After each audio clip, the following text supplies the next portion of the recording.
Hello friend. कैसे हैं आप सब। आज देखेंगे भारत का भूगोल भाग 1। ठीक है ना। भारत का भूगोल भाग 1 यूपीएससी सीएससी प्रीलिम्स 2025 के हिसाब से एग्ज़ाम के हिसाब से देखेंगे। आज का चैप्टर रहेगा, शांत रहिए। आज का चैप्टर रहेगा पृथ्वी और ब्रह्मांड। ओके फ्रेंड, पृथ्वी और ब्रह्मांड देखते हैं इनके बारे में। पहला है सौरमंडल। सौरमंडल के बारे में जानते हैं। ठीक है, इसमें सूर्य और उसके 8 ग्रह शामिल है। सौरमंडल में सूर्य और उसके 8 ग्रह शामिल हैं। सभी ग्रह सूर्य के चारों ओर अंडाकार कक्षा में घूमते हैं। अंडाकार कक्षा में घूमते हैं। ठीक है, वे पृथ्वी की तरह सूर्य के प्रकाश को परिवर्तित करके ही प्रकाशित होते हैं। जैसे पृथ्वी सूर्य के प्रकाश से ही प्रकाशित होते हैं, वैसे बाकी ग्रह भी सूर्य के प्रकाश से ही प्रकाशित होते हैं। सूर्य का तापमान 6000 डिग्री सेल्सियस तक होता है। ओके फ्रेंड, आगे देखते हैं।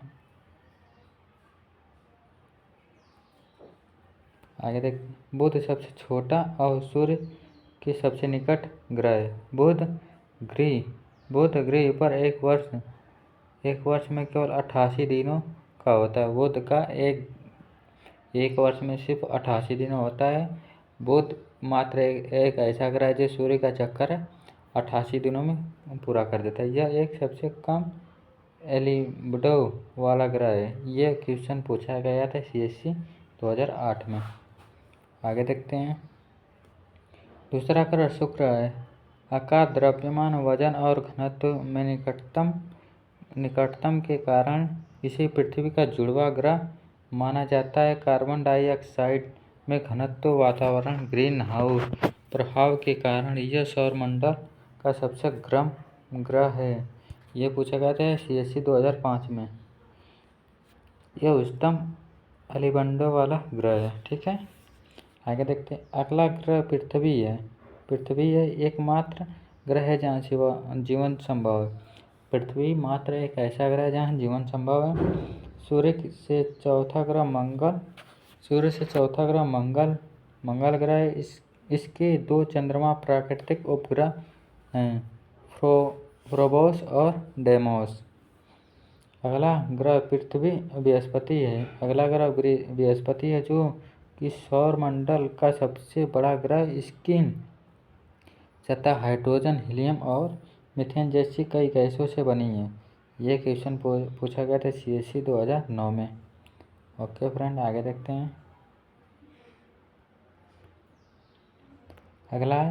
अगला ग्रह है शनि ग्रह, जिसमें 3 वलय हैं और यह आकार में दूसरा सबसे बड़ा ग्रह है। यह सूर्य से इतनी दूर है कि इससे अपनी परिक्रमा पूरा करने में 29 वर्ष लगते हैं। शनि ग्रह एक ऐसा ग्रह है जिसे सूर्य की परिक्रमा एक चक्कर लगाने में 29 वर्ष का समय लगता है।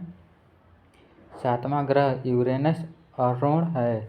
अन्य ग्रहों के विपरीत यह अपनी ओर सूर्य की परिक्रमा करता है। इसकी दूरी लगभग 98 डिग्री झुकी है। यह प्रतिगामी गति पूर्व से पश्चिम में घूमता है।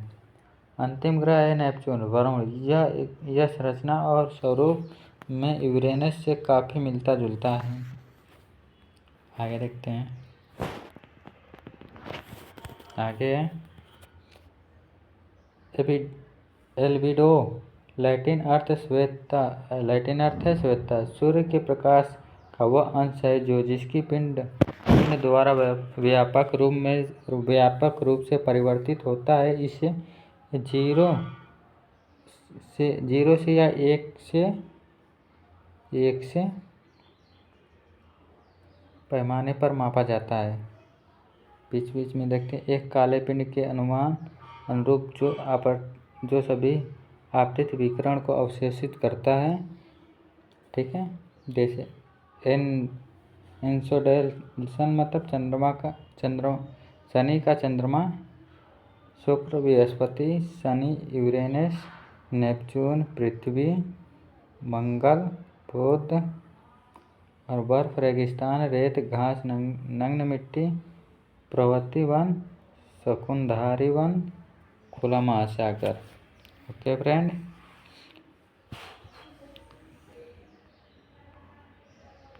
आगे देखते हैं सौर पिंड क्या है। सौर पिंड देखते हैं। क्षुद्र ग्रह एक छोटा चट्टानी पिंड है और दूसरी दूरबीन से देखने पर यह एक प्रकाशीय बिंदु के रूप में दिखाई देता है।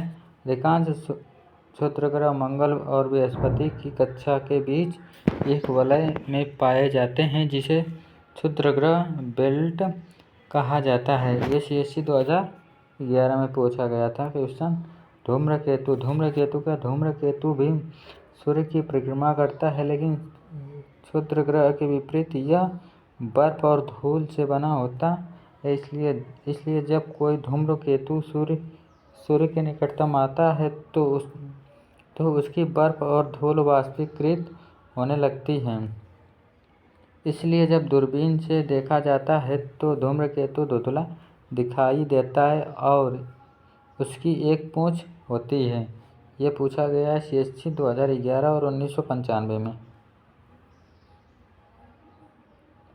उल्कापिंड क्या है? उल्कापिंड के बारे में जानते हैं। उल्कापिंड क्षुद्र ग्रह या धूम्रकेतु का एक छोटा टुकड़ा है, सामान्यतः कंकड़ के आकार का, लेकिन इससे छोटा सा थोड़ा बड़ा हो सकता है, छोटा या थोड़ा बड़ा हो सकता है, जो कि टक्कर से भी बनता है।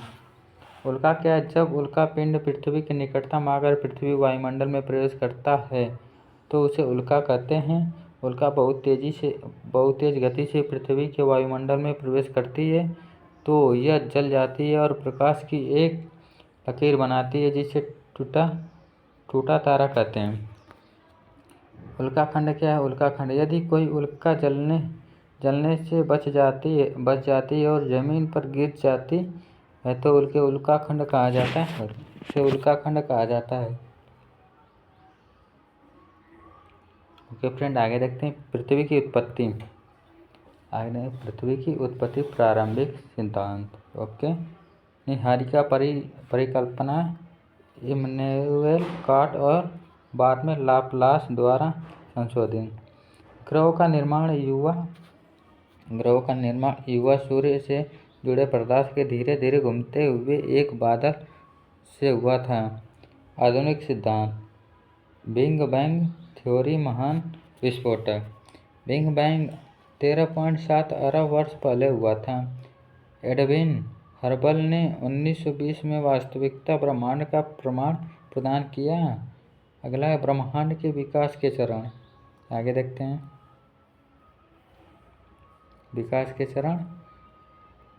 शुरुआत में ब्रह्मांड को बनाने वाले सभी पदार्थ एक छोटे गोले जैसे एकांकीय परमाणु के रूप में अकल्पनीय रूप से लघु द्रव्यमान, अनंत तापमान और अनंत घनत्व के साथ एक ही स्थान पर मौजूद थे। आगे देखते हैं फ्रेंड।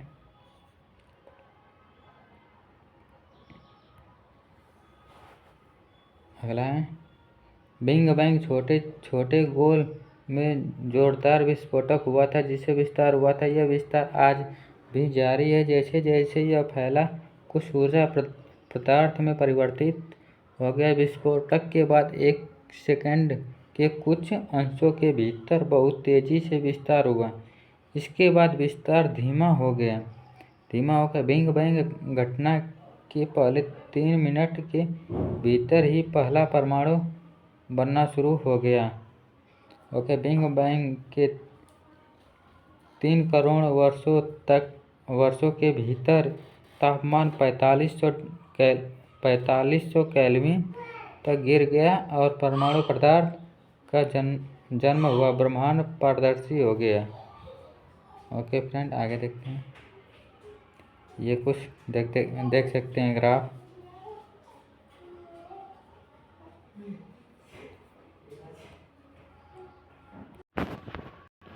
आगे देखते हैं फ्रेंड, तारों का निर्माण। ओके, तारों का निर्माण कैसे हुआ था?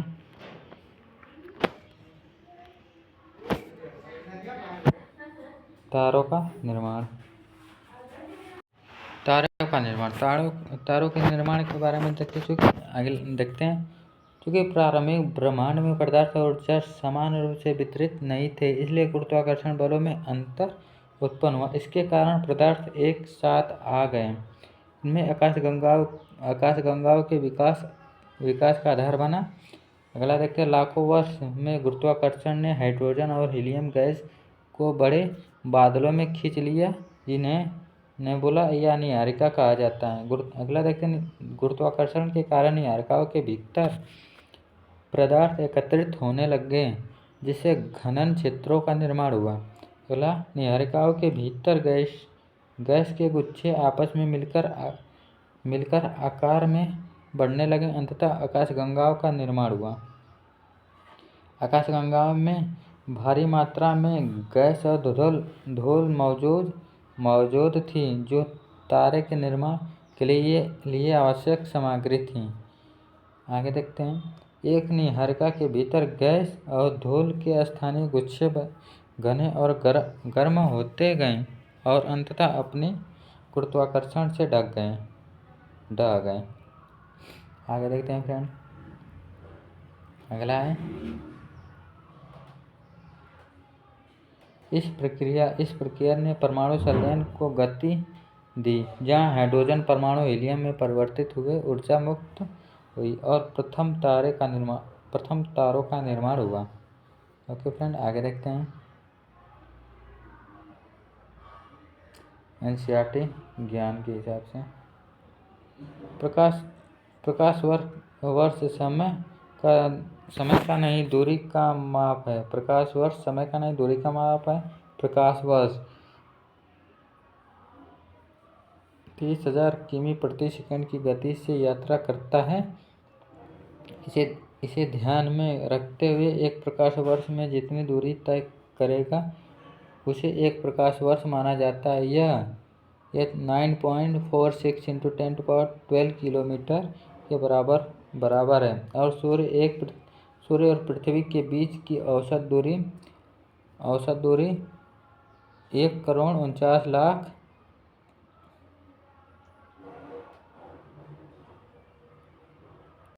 सॉरी फ्रेंड, देखते हैं, पृथ्वी के बीच की औसत दूरी 14,95,98,000 किमी है। प्रकाश वर्ष की दृष्टि से यह 8.311 मिनट है। ओके फ्रेंड, आगे देखते हैं, ग्रहों का निर्माण कैसे हुआ? ग्रहों का निर्माण देखते हैं, तारे एक नीहारिका के भीतर स्थानीयकृत गैसों के गुच्छे हैं। गुच्छे के भीतर गुरुत्वाकर्षण बल के कारण गैस के बादल में एक कोर का निर्माण होता है और गैस कोर के चारों ओर गैस और धूल की एक विशाल घूमने वाले डिस्क या तस्तरी विकसित होती है। अगला है, अगले चरण में गैस के बादल घनित होने लगते हैं और कोर के चारों ओर का पदार्थ छोटे गोलाकार पिंड में विकसित हो जाता है। ये छोटा गोलाकार पिंड संसर्जक की प्रक्रिया द्वारा विकसित होते हैं, जिन्हें ग्रहणु कहा जाता है। टक्कर से बने पिंड बनने लगते हैं और गुरुत्वाकर्षण के कारण पदार्थ आपस में चिपक जाते हैं। ग्रहणु बड़ी संख्या में छोटे पिंड हैं।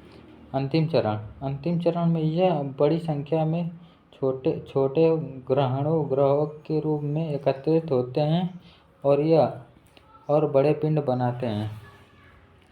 छोटे छोटे कणों से मिलकर एक बड़ा पिंड बनता है, उसे ग्रहणु कहते हैं।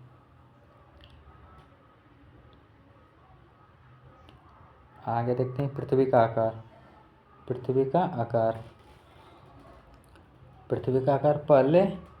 पहले इसे चपटा माना जाता था। बाद में इसका आकार गोलाकार माना गया, लेकिन भूमध्य रेखा पर थोड़ा उभरा हुआ और ध्रुवों पर चपटा है।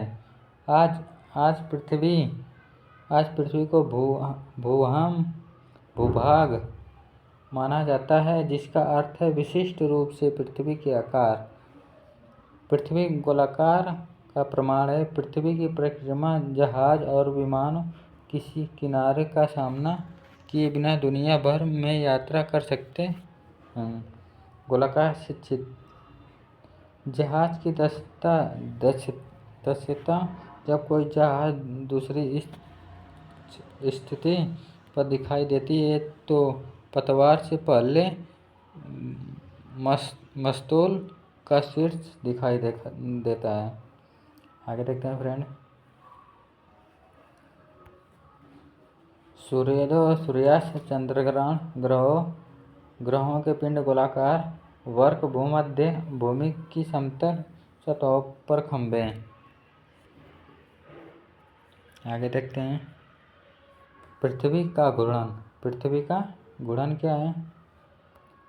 जब पृथ्वी अपनी दूरी पर घूमती है तो पृथ्वी की सतह का केवल एक हिस्सा सूर्य की किरणों में आता है और दिन के प्रकाश का अनुभव करता है। दूसरा भाग जो सूर्य की किरणों से दूर है वह अंधकार में रहेगा। पृथ्वी पश्चिम से पूर्व की ओर घूमती है। ओके, पृथ्वी पश्चिम से पूर्व की तरफ घूमती है। अगला है पृथ्वी का परिक्रमा।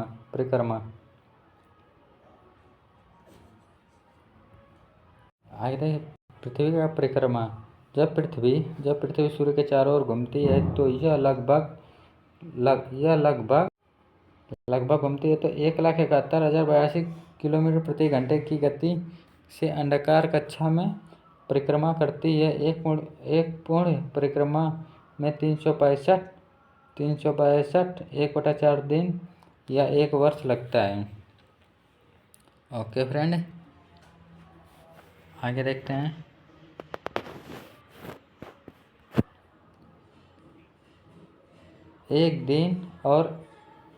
हर दिन और रात अलग अलग समय। दिन और रात का अलग अलग समय। पृथ्वी की धुरी घूर्णन वृत्त के तल वह तल जिसमें पृथ्वी सूर्य के चारों ओर परिक्रमा करती है पर 66 से 1/2 या 0 के कोण पर झुकी हुई है। ओके फ्रेंड, झुकी हुई है, जिससे विभिन्न मौसम और दिन रात अलग अलग लंबाई होती है। ठीक है। उत्तरी गोलार्ध क्या है? उत्तरी गोलार्ध सर्दियों में दिसंबर में जैसे जैसे हम उत्तरी की ओर बढ़ते हैं अंधेरे घटने लगता है, बढ़ते जाते हैं। अर्कटिक वृत्त 66 से 1/2 डिग्री न्यूटन पर 22 दिसंबर को सूर्य नहीं उगता है, जिससे परिणाम स्वरूप 24 घंटे अंधकार रहता है। आगे देखते हैं।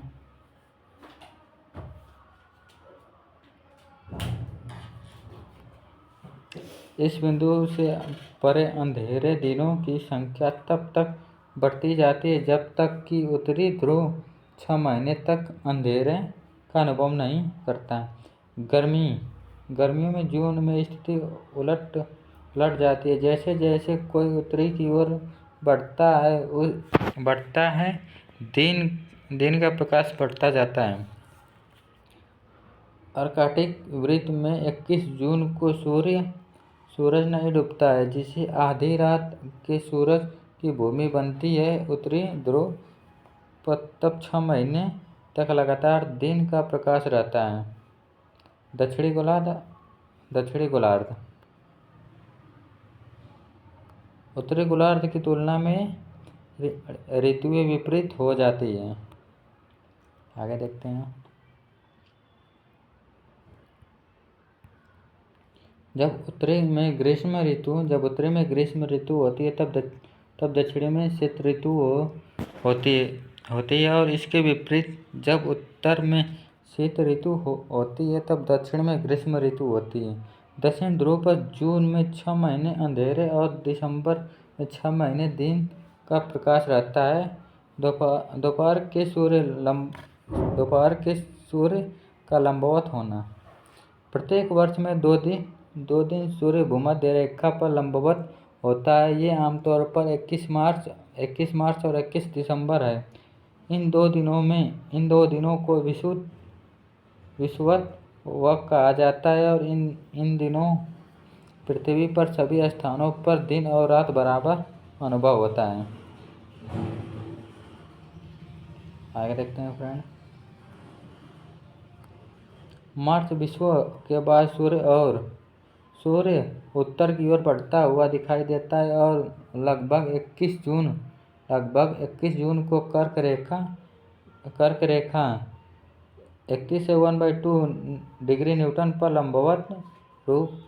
लंबवत रूप से ऊपर की ओर होता है। इसे जून या ग्रीष्म संक्रांति के रूप में जाना जाता है। इस दिन उत्तरी गोलार्ध में सबसे लंबा दिन होगा और सबसे छोटा रात। ये CSC 2022 में पूछा गया था।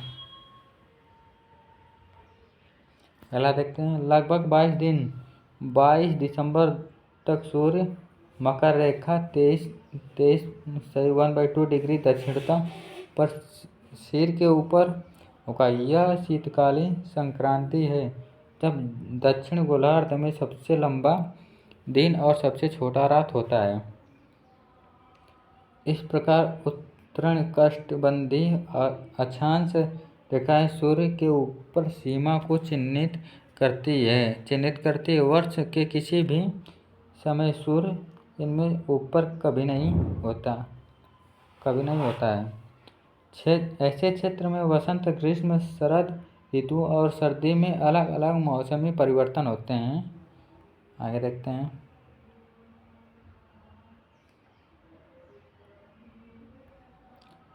कुछ ग्राफ द्वारा समझ सकते हैं।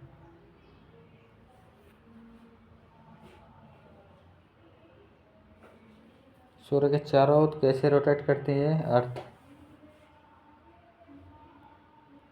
इधर से।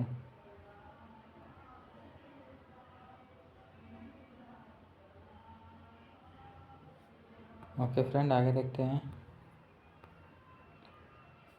अक्षांश क्या है? अक्षांश के बारे में जानते हैं।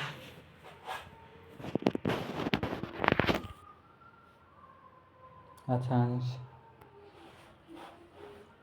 पृथ्वी की सतह पर एक कोणीय दूरी है जिसे पृथ्वी के केंद्र से डिग्री मापा जाता है। एक ही अक्षांश के सभी बिंदुओं को जोड़ने वाली रेखा समांतर होती है। भूमध्य रेखा 0 डिग्री को दर्शाती है और उत्तरी और दक्षिणी ध्रुव 90 डिग्री उत्तर और 90 डिग्री दक्षिण है। अक्षांश की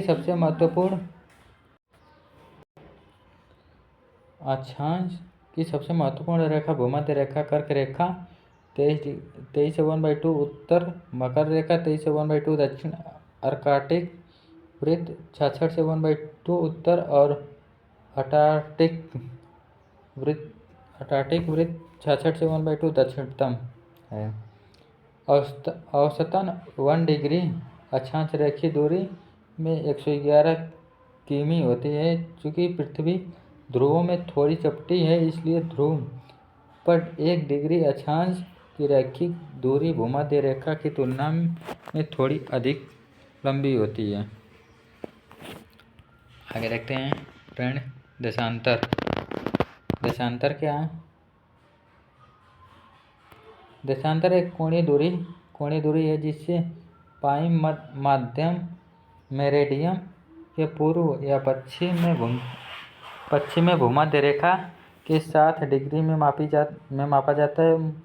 मध्याह्न एक ही देशांतर के सभी स्थानों को जोड़ने वाली रेखा है।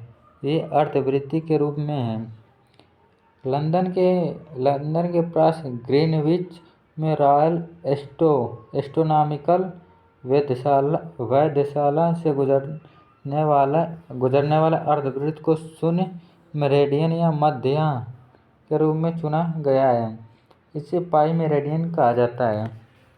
एलाइम भूमध्य रेखा पर मध्यम 1 डिग्री से अलग हो जाता है। यह देशांतर लगभग 111 किमी दूर है, लेकिन 60 N और 60 डिग्री N और 60 डिग्री एस पर वे लगभग 56 किमी दूर हैं। आगे देखें देशांतर और समय। देशांतर और समय क्या है? देशांतर और समय, चूँकि पृथ्वी एक दिन या 24 घंटे में 360 डिग्री की एक पूर्ण परिक्रमा करती है, यह एक घंटे में 15 डिग्री या 4 मिनट में 1 डिग्री घूमती है। पृथ्वी पश्चिम से पूर्व की ओर घूमती है, इसलिए हर 15 डिग्री पर हम पूर्व की ओर जाते हैं। स्थानीय समय में 1 घंटा आगे बढ़ जाता है। इसके विपरीत यदि हम पश्चिम की ओर जाते हैं तो स्थानीय समय 1 घंटा पीछे हो जाता है। स्थानीय समय 1 घंटा आगे बढ़ जाता है। इसके विपरीत यदि हम पश्चिम की ओर जाते हैं तो स्थानीय समय 1 घंटा पीछे हो जाता है। इस प्रकार यह निष्कर्ष निकाल सकते हैं कि ग्रीष्मविच के पूर्व में सूर्य पहले दिखाई देता है और समय बढ़ जाता है, जबकि ग्रीनविच के पश्चिम में सूर्य दिखाई और समय कम होता है। ओके फ्रेंड, आगे देखते हैं।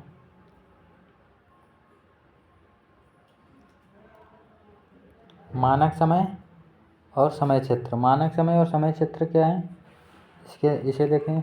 स्थानीय समय में अंतर से बचने के लिए सभी देशों द्वारा मानक समय की प्रणाली अपनाई जाती है। अधिकांश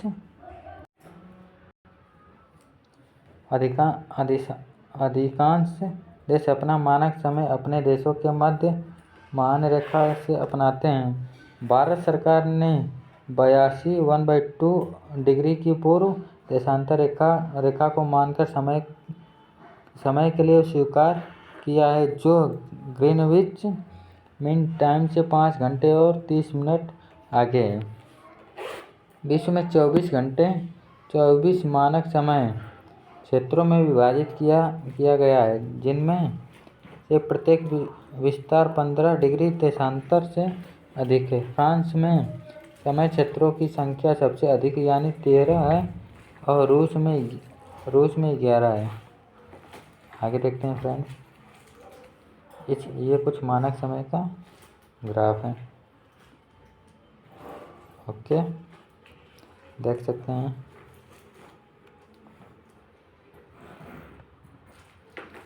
आगे देखते हैं महान वृत्ति क्या है? कोई भी तल गोल के केंद्र से होकर गुजरता है, वह उस गोले को विभाजित करता है और एक बड़ा वृत्त बनाता है, जहां वह गोले की सतह को काटता है।